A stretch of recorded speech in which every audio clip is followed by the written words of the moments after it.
In today's show, the Blazers wrap up their preseason slate with a dominant win over the Jazz. Let's talk about what we learned about this team from the exhibition season. Welcome to Locked On Blazers. Let's get into it.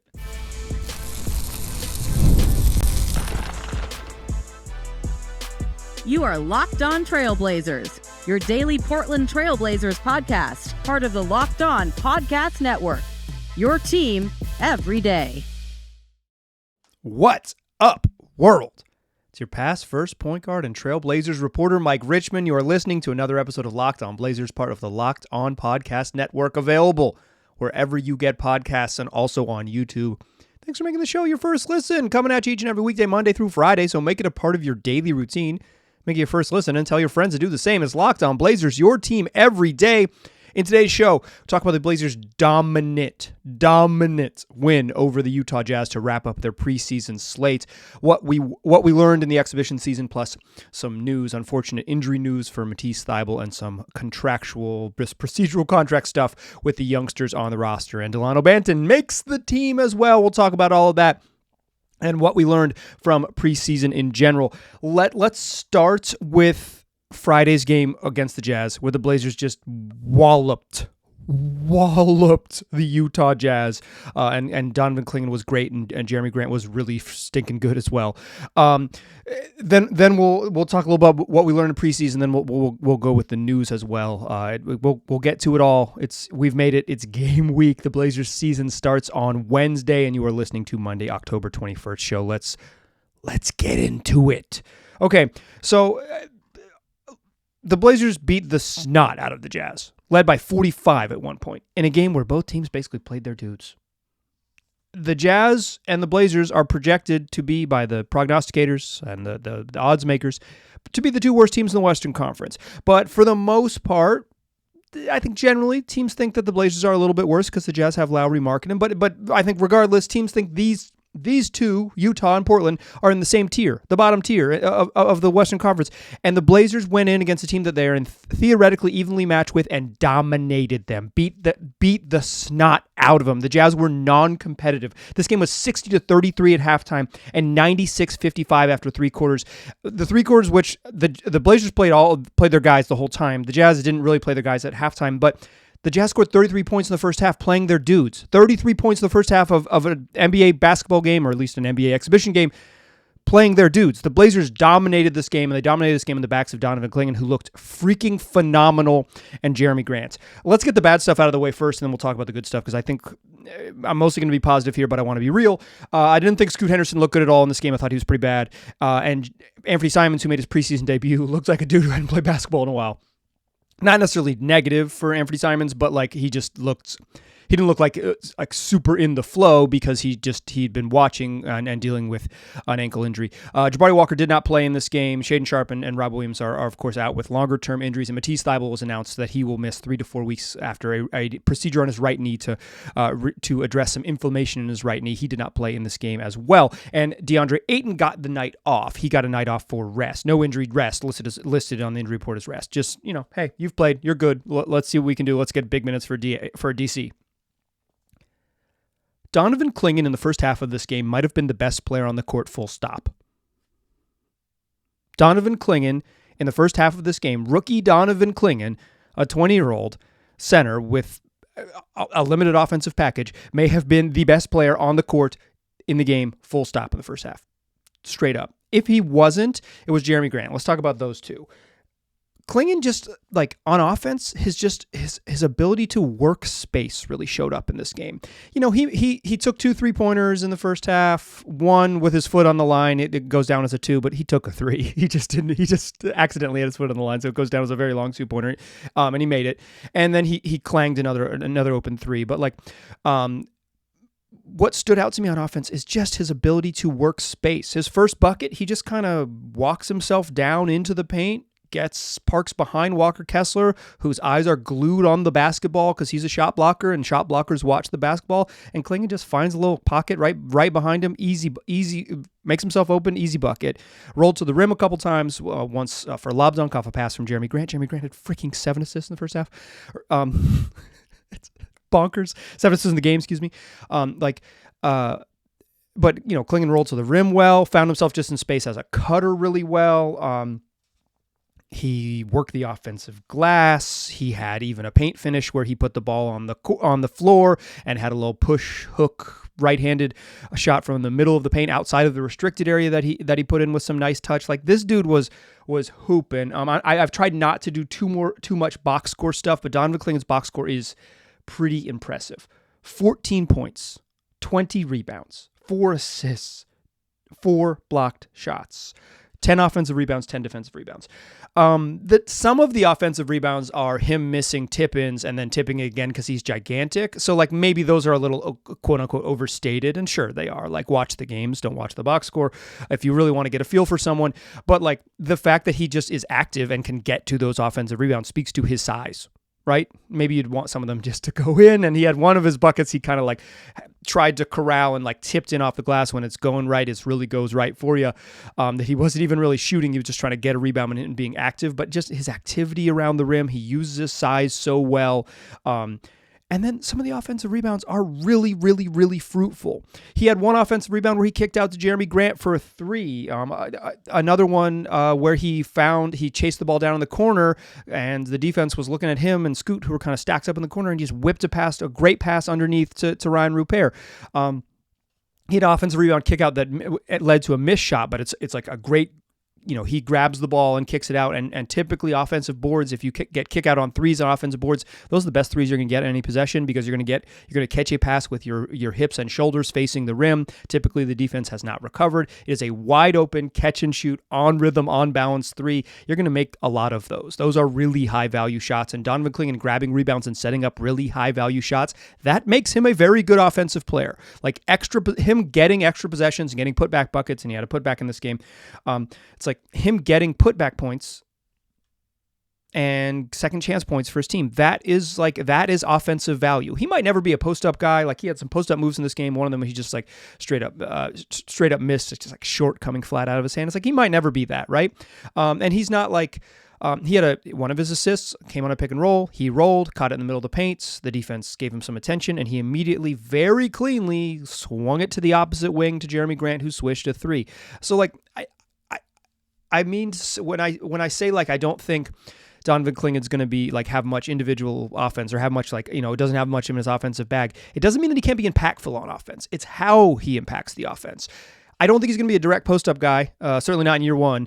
I don't know that he's ever going to be like a dominant roller, but he's good at rolling, to be sure. But I don't know if he's ever going to be like Dwight Howard or whatever. He's not going to be prime Dwight. But his ability to make decisions as a passer, his ability just to feel space and be gigantic, his ability to, like, he's like, okay, I can tuck in behind this player, and if you throw it up at the rim, like, I can easily, he's not a leaper, but he's gigantic. He can easily get up to 11 and a half feet. So he can finish little lobs if you just get over the top of the defense. Clingan might have been the best player on the team. He might have been the best player on the court. He might have been the best player on the court in the first half. He was so freaking good. This comes after a podcast last week where I said that DeAndre Ayton was so clearly the Blazers' best center. And let's be totally honest here. On Wednesday, playing with worse teammates, right? Because a lot of his guys sat. Donovan Clingan looked way worse against Ulm, but playing what is presumably the starting lineup, playing with the presumably starting lineup, he's inserted in DeAndre Ayton's spot. Like, Clingan looks great. Clingan looks great next to better teammates. Everybody looks better with better coworkers, and Clingan looked it. Like, on Wednesday, playing with more reserves against Ulm, a lower level league than, certainly a lower level team than the Utah Jazz out of the German league, out of the Bundesliga. Like, he didn't look as good. His offense was a lot bumpier. So, like, take the larger sample, take all of preseason as opposed to that Friday. But boy, was that eye-opening on Friday for Clingan. Boy, was like, I've been saying here since July, is that I was maybe a little worried about Clingan's offense, even maybe going back to the spring, worried about how Clingan scores in the league, but I thought that I was pretty comfortable with him being a good defensive player. He blocked 4 shots in this game. He is a good defensive player. And not just the shots that he blocked, and he had some great ones, challenging guys at the rim and getting clean block shots. He's big. He has some, what I believe someone termed as hell nahs, which was when someone drives towards the rim and they see, oh, that's a big guy, and they just turn around. They just said, okay, I'm not going to shoot that. He had a couple hell nahs in this game because, like, he's just so big and And his presence is felt. Like he was great in this game. If Clingan wasn't the best player on the floor, it was Jerami Grant. He hits 2 threes to start out this game. His shooting is going to be really, really, really invaluable for this team this year. But the thing that stood out to me for Jerami Grant was, one, pushing in transition. He had he had 7 assists, and a bunch of them just came because he would dribble, push in transition, and make simple passes. Simple pass to Anthony Simons. Simple pass to Ryan Rupert. Simple. But when you get out and run, the game can be easier. But the 2 passes I love for Jerami, and I think change the game if Jerami Grant does this all season long. One, runs a little pick and roll with Donovan Clingan. Jerami Grant plays slow in the half court, right? He's going to dribble, he's going to hang dribble, he's going to dribble again, and he's going to kind of survey and then get into a jump shot, and he has a high enough release that he feels like he can get it off, like, under duress. He's a bad shot maker. And because he's kind of getting into that dribble and luring the defense in, as soon as they creep up a little bit, he threw one right over the top to Donovan Clingan for a dunk. I really, really just like, okay, that's a pass that he doesn't always make, but if he does make that pass, boy, is Jerami Grant more valuable as a playmaker. He might never be a high-level rebounder, but the Blazers have maybe mitigated some of that with adding more rebounding to the lineup. But Jerami Grant, the passer, whew. And the other one, he gets it on the right wing, and he is just in Jerami Grant ISO mode. He's being guarded by Bryce Sensabaugh. He's like, okay, I don't know who Bryce Sensabaugh is. I'm about to give this dude the work. And he starts to drive and get himself to the middle of the court, and he starts to take that slow down Euro step, sidestepping kind of like deceleration step to get himself, make sure he has an opportunity, but not like speed himself up, because again, Jerami Grant likes to play slow in the half court. And Ryan Rupert cuts the baseline, and Jerami Grant, instead of taking a outrageously difficult mid-ranger over someone who he could get a mid-ranger off at any time he wanted, throws it underneath to Rupert for a layup. 2 great passes. Jerami Grant was really good in this game. Donovan Clingan was really good in this game. The Blazers were up 60-33 at halftime. They played their guys. We got into the third quarter, and about halfway through the third quarter, it was very clear this is what the opening night rotation is. And that's one of the things we learned during preseason, is we know who's going to play. It is abundantly clear. Let's talk about what else we learned and who's going to play in the second segments, because I think we learned a lot in 4 preseason games. Join me there, won't ya? First, I want to tell you that today's show is brought to you by BetterHelp. It's the scary season as we approach Halloween, and life outside of even Halloween week can be scary. Sometimes facing our fears is one of the most challenging things we can do, whether they're small fears, big fears, real or created. Those things can hold us back. And talking to a therapist can be incredibly valuable in kind of navigating things that are a little scary to us, whatever that might be. You don't need to be dealing with a major traumatic event to benefit from therapy. Just talking to a neutral third party regularly can be incredibly valuable. So if you're thinking about starting therapy, give BetterHelp a try. It's entirely online. It's designed to be convenient, flexible, and suited to your schedule. All you got to do is fill out a brief questionnaire, and then you'll get matched with a licensed therapist, and then you can switch therapists anytime for no additional charge to make sure you find someone that is right for you. Overcome your fears with BetterHelp. Visit BetterHelp.com/LockedOnNBA today to get 10% off your first month. That's BetterHelp, HELP.com/LockedOnNBA. All right. So I think against the Jazz, coupled with the Blazers injury report, I think we know who's going to play, and I think it's pretty clear. We've learned that in preseason what the opening night rotation is going to look like. Typically under Chauncey Billups, the Blazers haven't done like a full dress rehearsal in preseason. They haven't done like we're going to play everybody, 30-some minutes and give our regulars like the full rotation. But he has done something like he did against the Jazz in one of the games, either the penultimate game or the ultimate game. But it didn't make sense to do it against Ulm. It made more sense to do it against the Jazz because that's an NBA team. To give guys mostly a full 3 quarters of regular rotation and then say, okay, fourth quarter's fine. Plus the Blazers were up by frickin' 45 because they were dominating the Jazz. One more thing on the Jazz game that I didn't mention. The Blazers also beat the snot out of the Kings when the Kings were playing their best players. After 3 quarters of the Kings playing their regulars, and I think the Kings are like a team that most people think is like a play-in-ish team. Could be better, but a play-in-ish team. The Blazers were up 21 in that game. They were up 21, but that wasn't this, right? It's like in that game, I thought the Kings, of their own accord, were bad.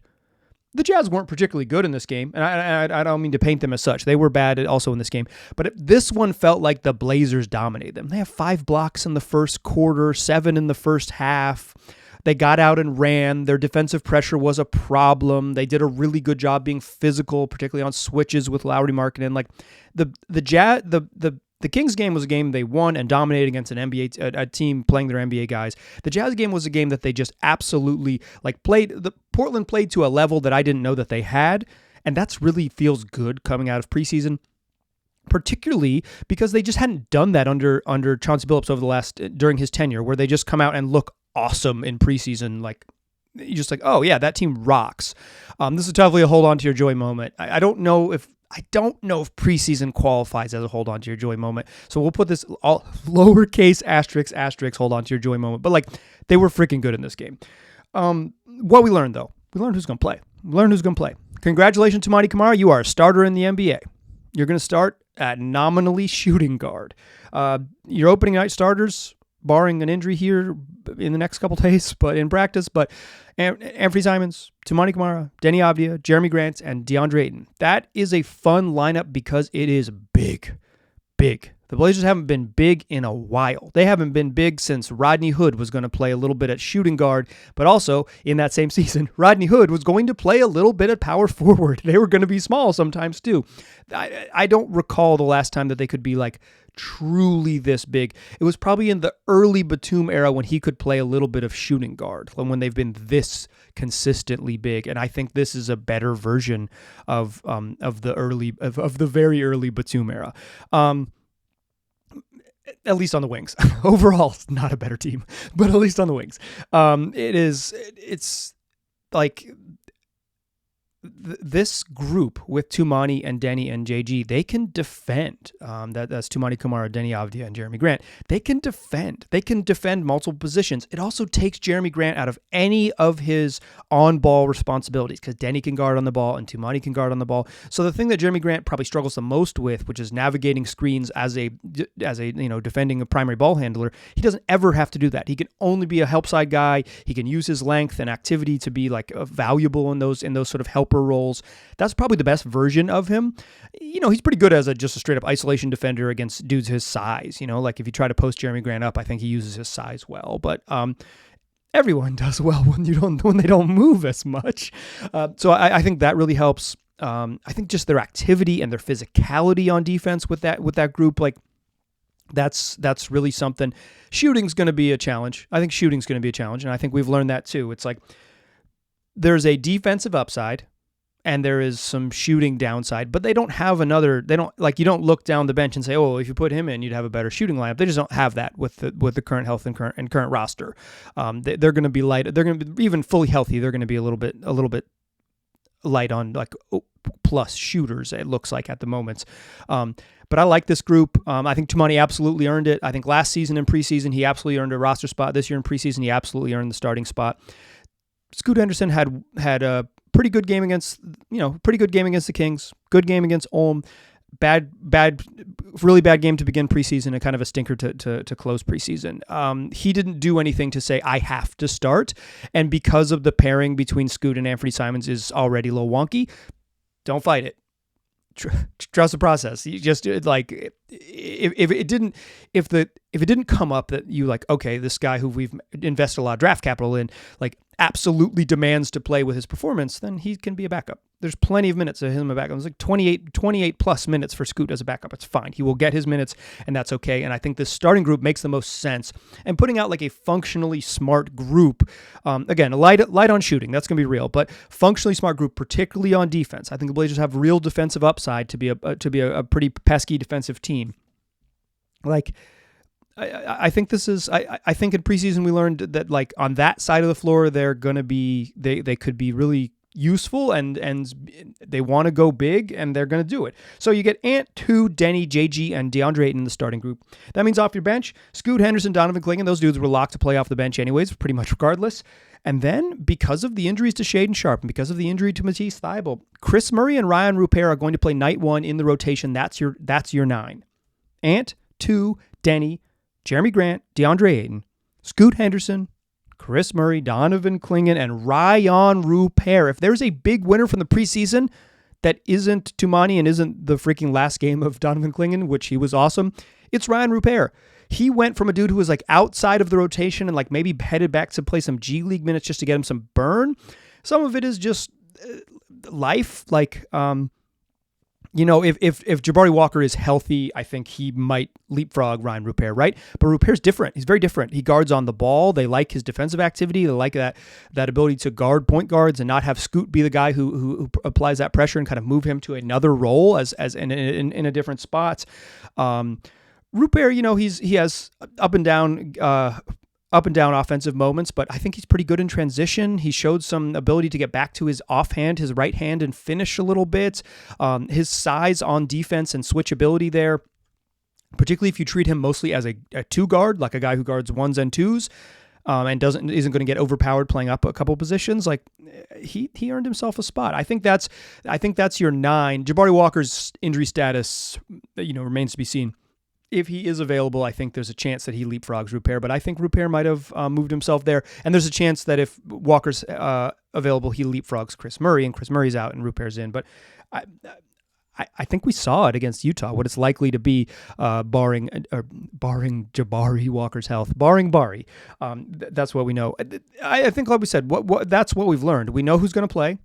We know the pluses of this team. They might be pretty plucky on defense. Donovan Clingan is a pretty, he's there's going to be moments, I think, where we see some like hyper athletic, hyper quick guys show Donovan Clingan, give him some trouble, but his ability to just, and I think we saw this in Summer League too, is like he knows where to be. He's like, I can hang way back. I can be a deep drop guy. Because my size will allow me to close out some of that space on jumpers. And it just like, if I get up too high on the floor, they're going to get past me. If I'm always between them and the rim, I'm always gigantic.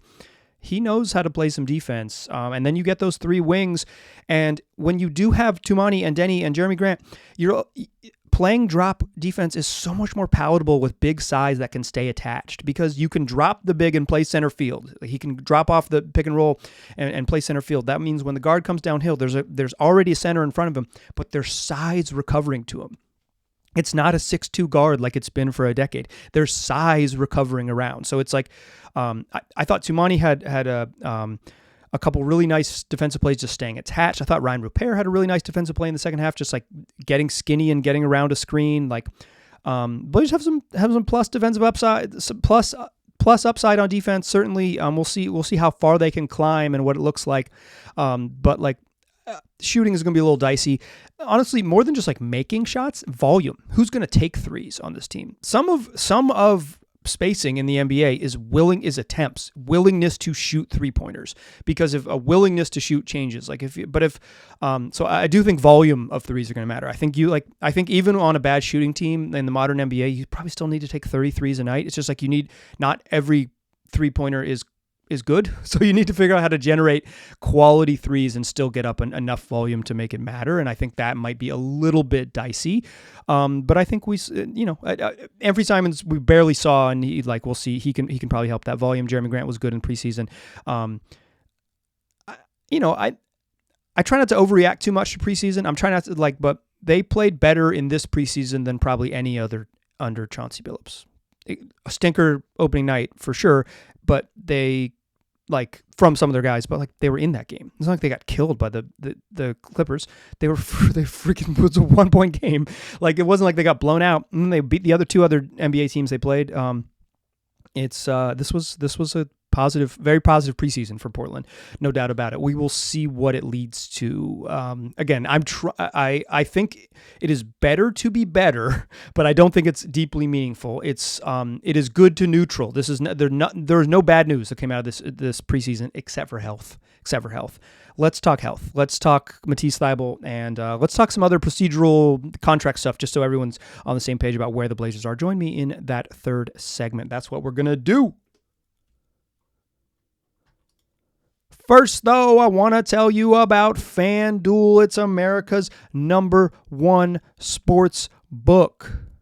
I'm recording this during the late window of NFL games on Sunday. And when I stop recording this, I might plop back down on the couch and watch some more games. And if I get a hunch while I'm watching NFL Sunday, while I'm hanging out here?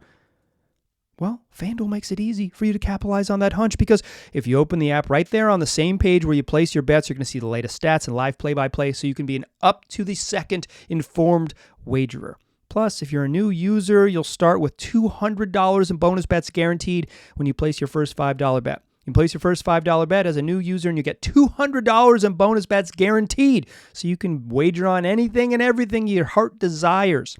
It's FanDuel, America's #1 sportsbook. Check it out at FanDuel.com. Still a pass first point guard. I'm still Mike Richmond, and you are still listening to Locked On Blazers.